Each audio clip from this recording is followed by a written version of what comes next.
I can do that. Didn't you say he was happier doing it? Yeah, he's happier this way, but I'm not. He won't even let me touch his tools. All I do is make sure he doesn't fall off the boarding ladder. Put yourself in his place. Would you let another changeling touch your tools? What? No! They'd only break them and you know it. And I'm sure Mark feels the same way. But it's not the same thing at all.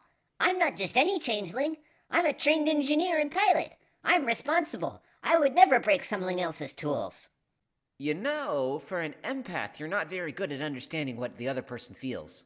Not true. I understand what you feel just fine.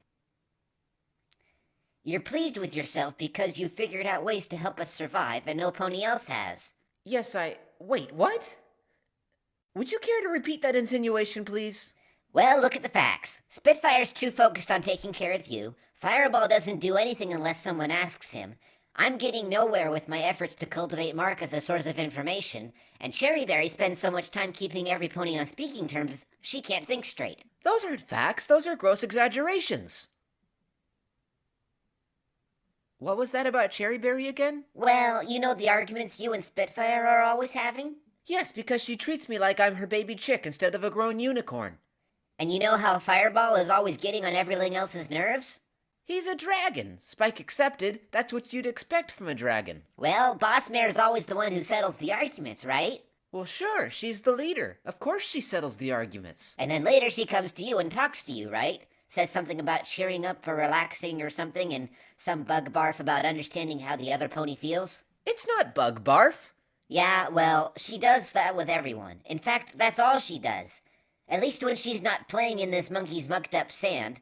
By the way, let me tell you that even by changeling standards... I am not having a conversation about the smell in the base. We can't do anything about that. Get back to Cherryberry.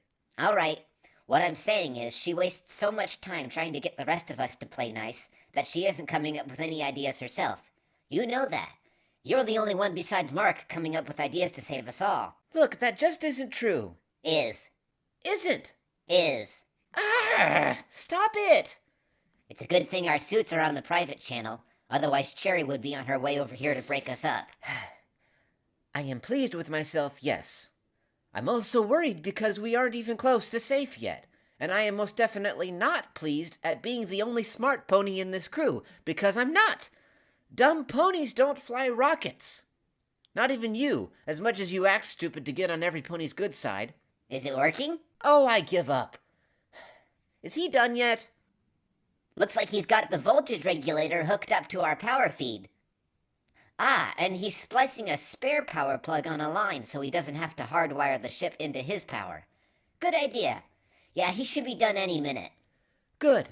I'm going to check the switches in the cabin and make sure everything's disabled. Don't let him plug that in until I'm finished. Okay, will do. You'd better not forget. Didn't you just say there weren't any stupid ponies or changelings on this ship? Whatever. There we go. Seed planted.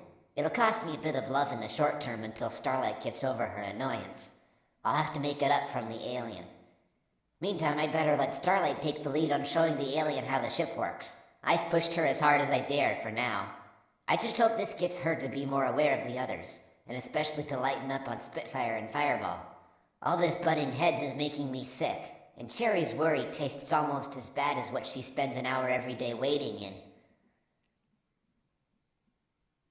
Darn, I never get to do anything fun around here.